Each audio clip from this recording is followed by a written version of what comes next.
تو آخر اس کتاب میں ساری چیزیں موجود ہیں۔ اب سوال یہ پیدا ہوگا کہ اس قرآن کتاب میں کیا نہیں ہے؟ جب ساری چیزیں ہیں تو کیا نہیں ہے؟ بھائی قرآن میں آدم کا ذکر بھی ہے، نوح کا ذکر بھی ہے، ابراہیم کا ذکر بھی ہے، تمام دستور حیات اس کتاب میں موجود ہے۔ اب سوال یہ پیدا ہوتا ہے کہ آخر اس کتاب میں کیا نہیں ہے؟ کہ قرآن مجید میں ساری چیزیں ہیں، ساری چیزوں کا ذکر قرآن مجید میں کیا گیا ہے، کوئی خوشگوار ایسا باقی نہیں ہے جو قرآن مجید میں نہ ہو۔ اب سوال یہ قائم ہوتا ہے کہ قرآن مجید میں کیا نہیں ہے؟ کہ قرآن میں ساری چیزیں ہیں لیکن جھوٹ نہیں موجود ہے۔ صلوات پڑھیں محمد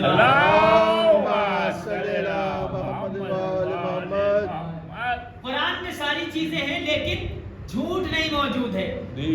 اس کتاب میں جھوٹ نہیں ہے، اس لیے کہ کسی رائٹر کی لکھی ہوئی نہیں ہے، یہ کسی علماء کی لکھی نہیں ہوئی ہے، یہ کسی خطیب کی لکھی نہیں ہوئی ہے، یہ کسی ذاکر کی لکھی نہیں ہوئی ہے، یہ کسی ریسرچر کی لکھی نہیں ہوئی ہے، یہ کسی انجینئر کی لکھی نہیں ہوئی ہے، یہ کسی ڈاکٹر کی لکھی نہیں ہوئی ہے، بلکہ وہ پروردگار عالم کی کتاب ہے کہ جس میں کوئی جھوٹ نہیں موجود ہے، سارا سچ قرآن مجید میں ہے۔ اچھا، یہ قرآن مجید ہو گئی کہ جس میں جھوٹ نہیں موجود ہے۔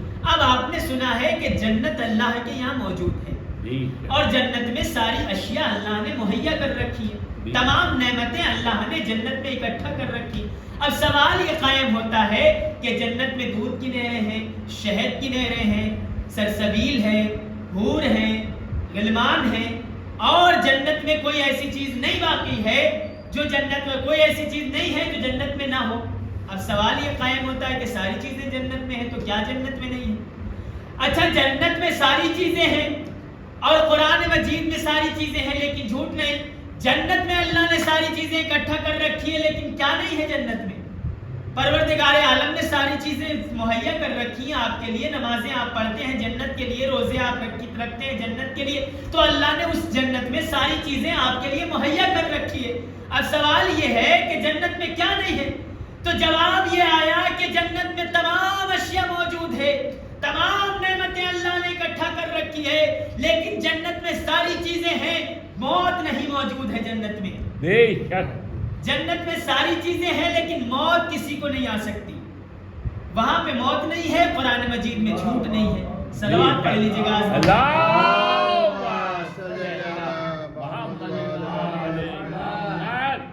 کائنات میں ہم آئے ہیں، تمام چیزیں ہم اکٹھا کرتے ہیں، علم حاصل کرتے ہیں، گھر بناتے ہیں، مکان بناتے ہیں، جائیداد خریدتے ہیں، لیکن اپنا کوئی سہارا نہیں ہوتا، اپنا کوئی بھروسہ نہیں ہوتا کہ ہم کس دن اس دنیا سے چلے جائیں۔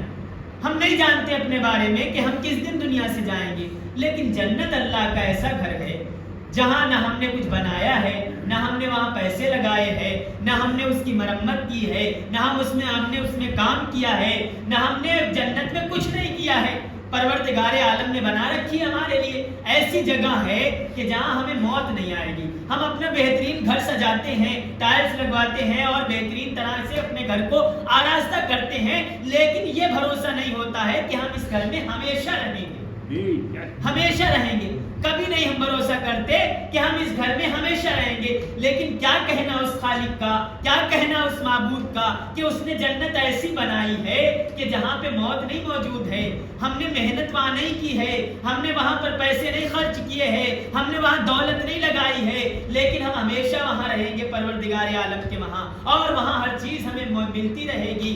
اب ملتی نہیں رہے گی، دیکھیں کسی چیز کی ہمیں ضرورت پڑتی ہے، ہم بازار جاتے ہیں، بیٹے کو بیچتے ہیں یا ہم خود جاتے ہیں یا نوکر کو بیچتے ہیں، تب جا کے صلوات پڑھیں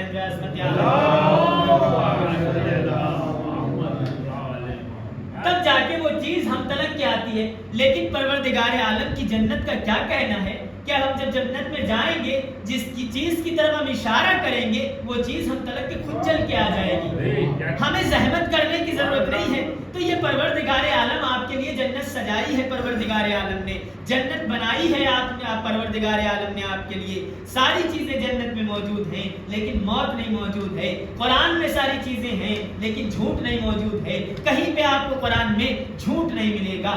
تو جس آیے مبارکہ کی میں نے آپ کے سامنے تلاوت پڑھنے کا شرف حاصل کیا ہے، اس میں پروردگار عالم ارشاد فرما رہا ہے، اے میرے نبی، ہم نے آپ کو شاہد بنایا، ہم نے آپ کو مبشر بنایا، ہم نے آپ کو نذیر بنایا۔ اس آیت میں اللہ اپنے نبی کے اوصاف کو بیان کر رہا ہے، اپنے نبی کی فضیلت کو بیان کر رہا ہے، اپنے نبی کے وقار کو بیان کر رہا ہے، اپنے نبی کی بلندی کو بیان کر رہا ہے۔ اچھا آیت یہی پر نہیں ٹھہری بلکہ آیت کا سفر جاری رہا، آیت سفر کر رہی ہے۔ اللہ کیا کہہ رہا ہے؟ میرے نبی ہم نے آپ کو شاہد بنایا، ہم نے آپ کو مبشر بنایا، ہم نے آپ کو نذیر بنایا۔ لیکن آیت کا سفر یہی تمام نہیں ہوا ہے بلکہ آیت سفر کرتی جا رہی ہے۔ اور ایک چیز میں آپ کو بتلاتا چلوں کہ جو چیز اللہ نے ہم تک پہنچائی ہے پہلے اس کے فضائل بیان کیے ہیں، بعد میں وہ چیز ہم تلک کے آئی ہے۔ نماز ہم تلک کے آئی تو اللہ نے نماز کے فضائل بھی بیان کیے، روزہ ہم تلک کے آیا تو اللہ نے روزے کی بلندی بیان کی، زکوٰۃ ہم تلک کے آئی تو اللہ نے زکوٰۃ کے مرتبے کو بیان کیا، خمس ہم تلک کے آیا تو اللہ نے خمس کی فضیلت کو بیان کیا۔ یہاں تلک کے اللہ نے جب اپنے کو پہچانوایا تو اپنی عظمت بھی بیان کی ہے، اپنی فضیلت بھی بیان کی ہے، اپنے فضائل بھی بیان کیے ہیں۔ تو جو چیز ہم تلک کے آئی پہلے اللہ نے اس کے فضائل سنائے ہیں، بعد میں وہ چیز ہم تلک کے آئی ہے۔ تو آیت یہ کہہ رہی ہے اے نبی ہم نے آپ کو شاہد بنایا ہے، ہم نے آپ کو مبشر بنایا ہے، ہم نے آپ کو نذیر بنایا ہے۔ اب آیت آگے بڑھی، آیت کہتی ہے لِتُؤْمِنُوا بِاللَّهِ وَرَسُولِهِ، ایمان لاؤ اللہ پر اور اس کے رسول پر۔ ایمان کی تاکید بعد میں ہے، ایمان کی تاکید بعد میں ہے، فضیلت پہلے بیان کی جا رہی ہے۔ نبی کی فضیلت اللہ پہلے بیان کر رہا ہے، اِنَّا أَرْسَلْنَاكَ شَاهِدًا وَمُبَشِّرًا وَنَذِيرًا، اے میرے نبی ہم نے شاہد بنایا، ہم نے آپ کو مبشر بنایا، ہم نے آپ کو نذیر بنایا۔ پہلے اللہ فضائل سنا رہا ہے، بعد میں آیت کہہ رہی ہے لِتُؤْمِنُوا بِاللَّهِ وَرَسُولِهِ، ایمان لاؤ اللہ پر اور اس کے رسول پر۔ یعنی اللہ بتلانا یہ چاہتا ہے کہ جب کبھی کسی کو دعوت ایمان دینا تو فضائل سنا کے دعوت ایمان دینا، بغیر فضائل کے دعوت ایمان نہ دینا۔ اس لیے کہ جب فضائل سنا کے آپ دعوت ایمان کسی کو دیں گے تو جب ایمان والا ایمان کی طرف رغبت حاصل کرے گا، ایمان لانے والا ایمان کی طرف رغبت حاصل کرے گا تو وہ شک کو چھوڑ کے آئے گا، شک کو لے کے نہیں آئے گا۔ ارے یقین نہ ہو تو آپ تاریخ اٹھا کے دیکھ لیجئے کہ جنہوں نے فضائل سنا کے دعوت ایمان دی ان کے لیے نبی کو کہنا پڑا کہ سلمان و منا حلل بیت، اور جنہوں نے ایسے ہی دعوت دی وہ کہ کل کہتے ہوئے نظر آئے کہ جیسا شک نبوت میں آج ہوا ویسا شک کبھی نہ ہوا۔ صلوات پڑھے محمد اللہم صلی علی محمد و آل محمد۔ تو آپ نے دیکھا کہ فضائل کا سب سے بڑا کیا فائدہ ہے؟ فضائل شک سے دور کرتے ہیں۔ فضائل کا سب سے بڑا فائدہ یہ ہے کہ فضائل شک سے دور کرتے ہیں۔ فضائل سنا کے آپ کبھی کسی کو دعوت ایمان دے تو فضائل پہلے سنائیں، بعد میں کسی کو دعوت ایمان دے۔ اس لیے کہ جب فضائل سے ایمان لانے والا ایمان کی طرف رغبت حاصل کرے گا تو وہ شک چھوڑ کے آئے گا، شک کو لے کے نہیں آئے گا۔ اسی لیے جب جس کو اللہ میرے مولا نے فضائل سنا کے دعوت ایمان دی وہ شک لے کے نہیں آیا، ان کے لیے نبی کو کہنا پڑا کہ سلمان و منا اہل البیت، سلمان ہم اہل بیت میں سے ہے۔ لیکن جنہوں نے فضائل نہ سنے، فضائل کے راستے کو چھوڑ دیا، فضائل سے انکار کر دیا، وہ کل یہ کہتے ہوئے نظر آئے کہ جیسا شک نبوت میں آج ہوا ویسا شک کبھی نہ ہوا۔ صلوات پڑھے محمد و آل محمد صلی اللہ محمد و آل محمد۔ تو اس آیت میں اللہ اپنے نبی کے اوصاف کو بیان کر رہا ہے، اللہ اپنے نبی کی فضیلت کو بیان کر رہا ہے، اللہ اپنے نبی کے وقار کو بیان کر رہا ہے۔ میں نے بیان کیا جو چیز ہم تلک کے آئی اللہ نے پہلے اس کے فضائل بیان کیے، بعد میں وہ چیز ہم تلک کے پہنچائی گئی، ہم تلک کے آئی۔ یعنی نماز، روزہ، حج، زکوٰۃ، جتنی بھی چیزیں آئی ہیں اللہ نے ان ساری چیزوں کے فضائل کو بیان کیا ہے۔ یہاں تلک کے جب اپنی ہستی کو پہچانوایا ہے تو یہ نہیں کہا ہے کہ میں اللہ ہوں مجھے مان لو، میں خالق ہوں مجھے تسلیم کر لو، بلکہ اللہ نے کہا کہ میرے فضائل بھی ہیں۔ اللہ کہتا ہے کہ میں رحمان بھی ہوں، میں رحیم بھی ہوں، میں کریم بھی ہوں، میں وحدہ لا شریک بھی ہوں، میں مرئی بھی ہوں، میں متکلم بھی ہوں، میں صادق بھی ہوں، میں کریم بھی ہوں۔ جب اللہ کے آپ نے یہ فضائل سنے تو آپ کی زبان سے بے ساختہ نکلا لا الہ الا اللہ، لا الہ الا اللہ۔ اب لیجئے دوسری ذات آتی ہے نبی کریم کی، دوسری ہستی آتی ہے نبی کریم کی. بس ایک منزل پہ میں آپ کو لے جانا چاہتا ہوں اس آیت کے ذریعے سے. اب دوسری ہستی آتی ہے نبی کریم کی, دوسری ذات آتی ہے ہمارے نبی کی, دوسری ذات آتی ہے ختم المرتبت کی. لیجئے نبی کی ذات آ گئی. اب نبی مدینے کی گلیوں میں ہے تو کیا نبی نہیں ہے؟ آمنہ کی گود میں ہے تو کیا نبی نہیں ہے؟ مکے کی گلیوں میں ہے تو کیا نبی نہیں ہے؟ کہ وہ شروع سے نبی ہے. میں نے کہا جب شروع سے نبی ہے تو نبوت کا اعلان 40 برس کے بعد کیوں کیا ہے؟ کر دینا چاہیے تو فوراً اعلان کا. مولانا قانون یہ بنا ہے کہ پہلے فضائل سنائے جائیں گے, بعد میں دعوت ایمان دی جائے گی. پہلے فضائل سنائے جائیں گے, بعد میں دعوت ایمان دی جائے گی. تو نبی آمنہ کی گود میں ہے تو کیا نبی نہ ہے؟ مکے کی گلیوں میں ہے تو کیا نبی نہیں ہے؟ مدینے کی گلیوں میں ہے تو کیا نبی نہیں ہے؟ کہ شروع سے نبی ہے. میں نے کہا جب شروع سے نبی ہے تو نبوت کا اعلان 40 برس کے بعد کیوں کیا؟ کا قانون یہ بنا ہے کہ پہلے فضائل سنائے جائیں گے, بعد میں عہدے کا اعلان کیا جائے گا. پہلے فضائل سنائے جائیں گے, بس منزل قریب ہے, پہلے فضائل سنائے جائیں گے, بعد میں عہدے کا اعلان کیا جائے گا. میرے محترم سامعین کرام, نبی 23 سال تلک کے اپنے فضائل سناتے رہے. جب لوگوں نے نبی کو امین مان لیا, صادق مان لیا, تب جا کے نبی نے اپنی نبوت کا اعلان کیا.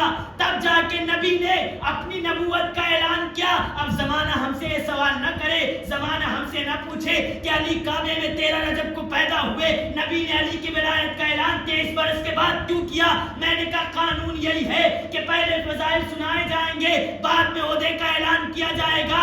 ارے نبی علی کے فضائل 23 برس تلک کے سناتے رہے کہ علی کل ایمان, علی مرد میدان, علی وصی رسول, علی شوہر بطول. جب زمانے نے علی کے فضائل کو سن لیا, تسلیم کر لیا, مان لیا, تو غدیر خم کے میدان میں, عرب کی چلچلاتی ہوئی دھوپ میں, 1.25 لاکھ کے مجمع میں اپنے دونوں ہاتھوں پہ اٹھا کے کہہ دیا من کنت مولا فہذا علی مولا.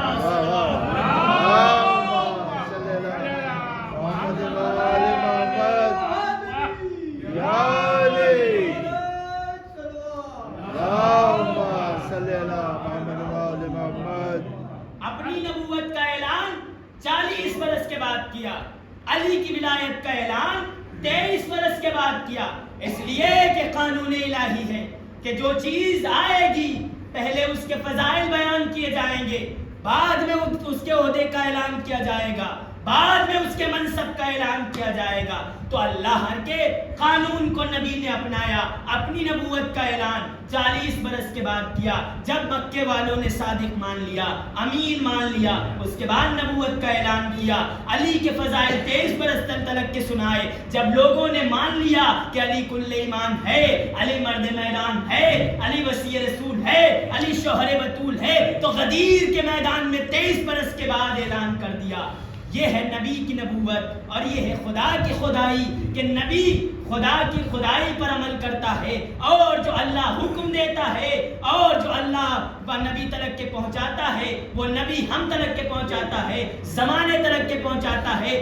اب اگر کوئی یہ کہتا ہوا نظر آئے کہ نبی, اگر یہ کوئی کہتا ہوا نبی کسی سے کچھ مانگے اور یہ کہتا ہوا نظر آئے کہ نبی کو ہذیان ہو گیا ہے, نبی کو جانتے نہیں ہیں, نبی کو تو نہ پڑھنا نہیں آتا ہے نہ تو لکھنا آتا ہے, تو وہ اپنی جہالت کا اعلان کر رہا ہے, نبی کی نبوت پر شک نہیں کر رہا ہے. صلوات پڑھے محمد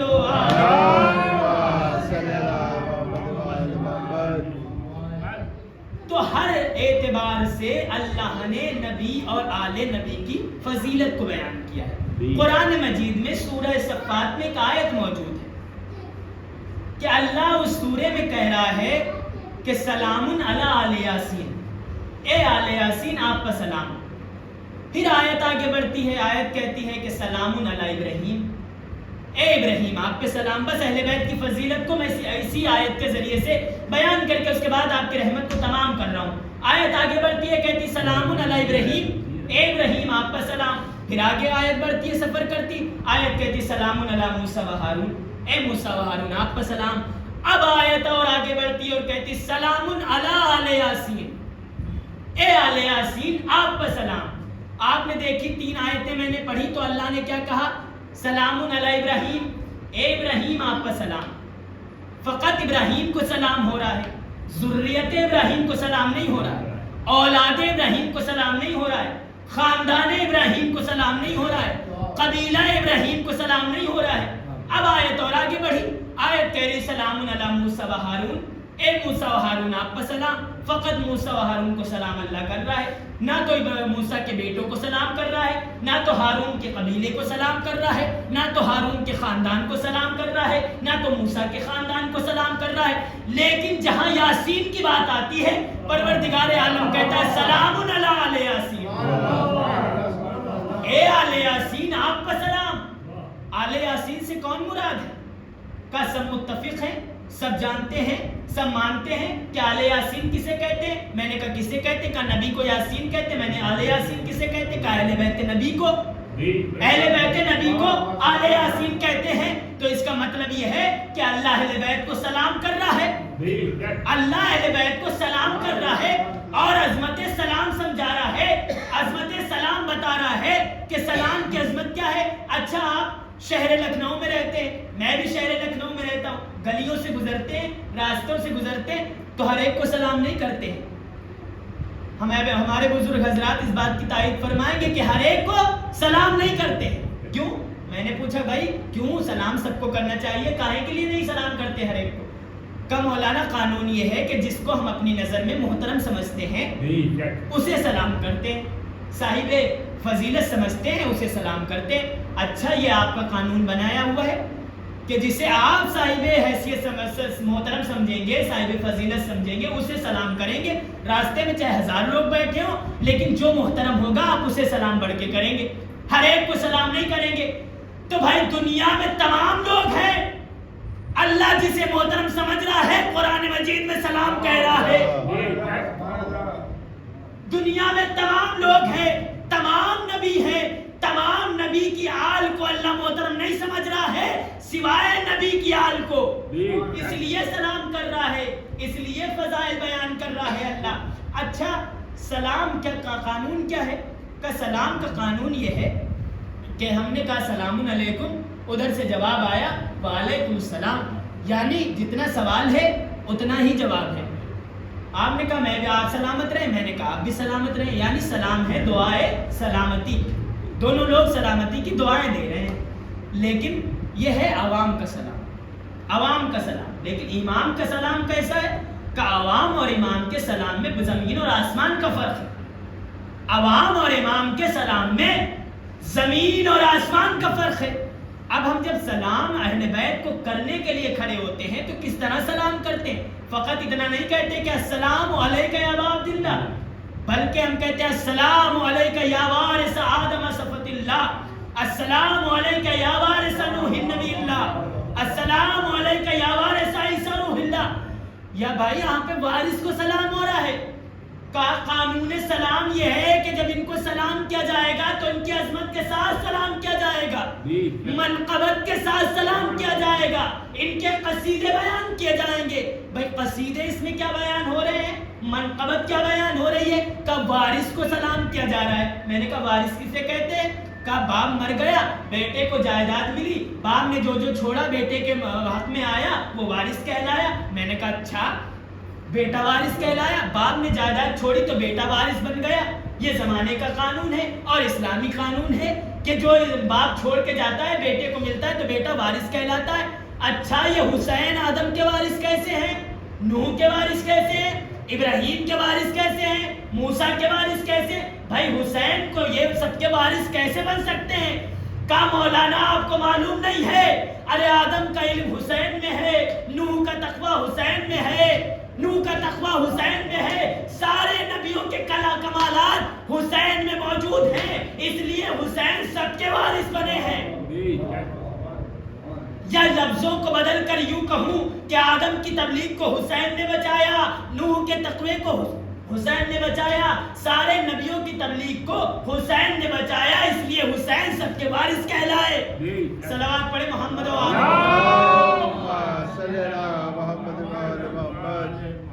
بھائی حسین ایسے ہی وارث نہیں بن گئے، زیارت وارثہ میں ایسے ہی سلام نہیں ہو رہا امام حسین کو، بلکہ امام حسین نے ساری چیزوں کو بچایا ہے، سارے نبیوں کی تبلیغ کو بچایا ہے۔ دیکھیے اللہ کا دین اس وقت تلک کے کامل نہیں ہوتا ہے جب تلک کہ علی کی ولایت کا اعلان نہ کر دیا جائے. اور دین اب کامل ہو گیا غدیر کے میدان میں، حسین وارث بنے، یہ بات ذہن میں رکھیے. دین کامل ہو گیا غدیر کے میدان میں، اب اس دین کو قیامت تلک کے محفوظ بھی تو رہنا ہے. کوئی ہے جو محفوظ رکھے اس کو؟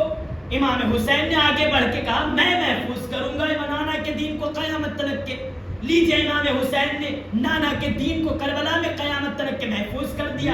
اب دین میں کوئی آنچ نہیں آ سکتی، دین پر اب دین پر کوئی آنچ نہیں آ سکتی. امام حسین نے اسے قیامت تلک کے محفوظ کر دیا. کوئی اب دین سے ٹکرا نہیں سکتا، اب کوئی دین پر آنچ نہیں آ سکتی، ایسا امام حسین نے محفوظ کر دیا. تو آپ نے سنا کہ یہ سلام کا جواب ہو گیا. اہل بیت کو سلام کیسے کیا جاتا ہے؟ اب انہیں جواب سلام کیسے دیا جاتا ہے؟ کبھی ائمہ ہمیں جب ہم ائمہ کو سلام کریں وہ ہمیں جواب سلام دے تو کیسے انہیں جواب سلام دیا جاتا ہے؟ اگر وہ ہمیں سلام کریں تو ہم انہیں جواب کیسے دیں گے؟ کہ ائمہ کو جواب سلام دینے کے لیے نبی نے طریقہ بتا دیا ہے. ایک مرتبہ نبی نے پڑھائی نماز صبح اور علی سے کہا علی مسجد کے صحن میں جاؤ اور آج وہاں سورج نکلے گا، تم اسے سلام کرنا، سورج تمہارے سلام کا جواب دے گا. لیجئے نبی نے پڑھائی نماز صبح اور علی مسجد کے صحن میں گئے. ادھر سورج طلوع ہوا، علی نے کہا السلام علیکہ ایتھا الشمس، اے سورج تجھ پر علی کا سلام. سورج کچھ دیر کے لیے ٹھہرا اور ٹھہرنے کے بعد بڑا پیارا جملہ کہتا ہے. سورج اتنا نہیں کہتا کہ وعلیک السلام یا علی، بلکہ کہتا ہے وعلیک السلام یا اولو یا آخرو یا ظاہرو یا باطنو، اے اول تجھ پہ بھی سلام، اے آخر تجھ پہ بھی سلام، اے ظاہر تجھ پہ بھی سلام، اے باطن تجھ پہ بھی سلام. اس طرح سے انہیں جواب سلام دیا جاتا ہے. یہ اہل بیت کو جواب سلام دینے کا طریقہ ہے. یعنی سلام کریے تو ان کی عظمت کے ساتھ، جواب دیجئے تو ان کی منقبت کے ساتھ. صلوات پڑھے محمد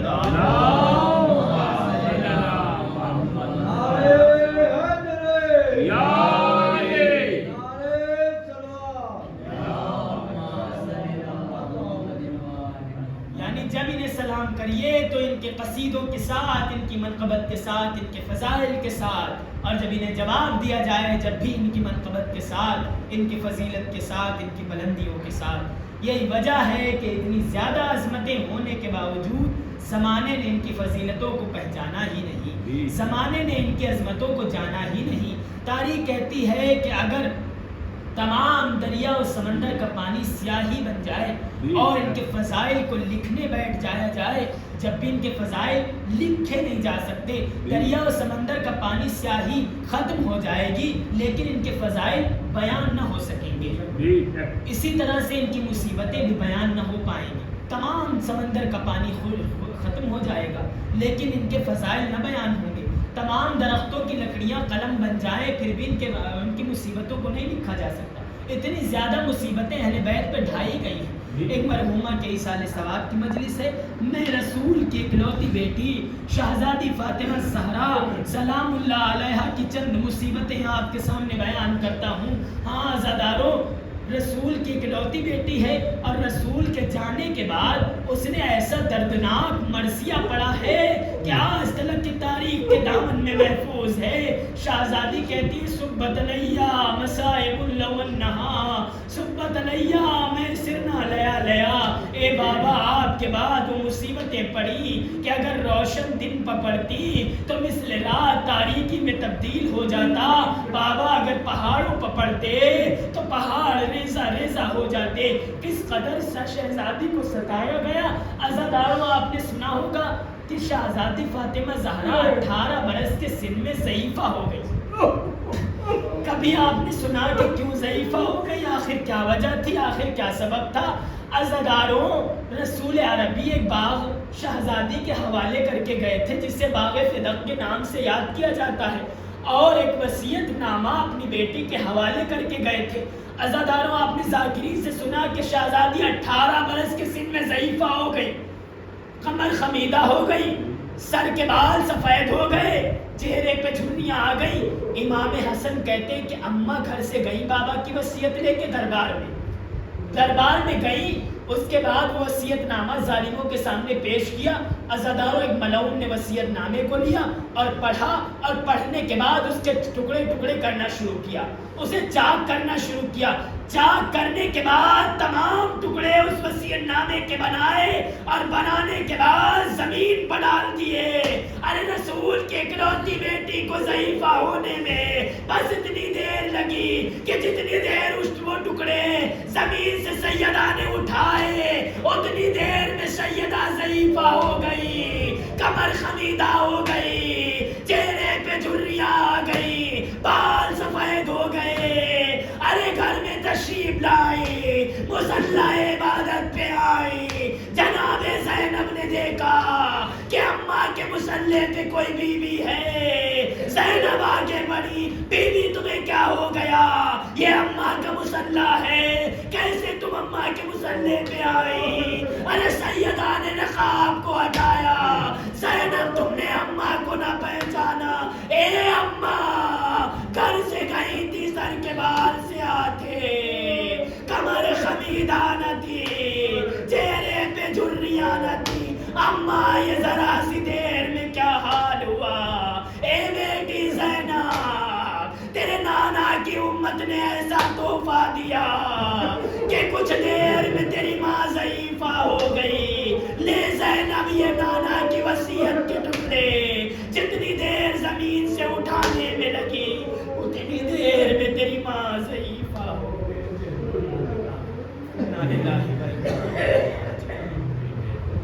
پالنے والے پروردگار جو واسطہ محمد آل محمد کا، ہماری اس قلیل سی عبادت کو قبول فرما، مرحومہ کے درجات کو بلند فرما، جوار آئمہ میں جگہ عنایت فرما.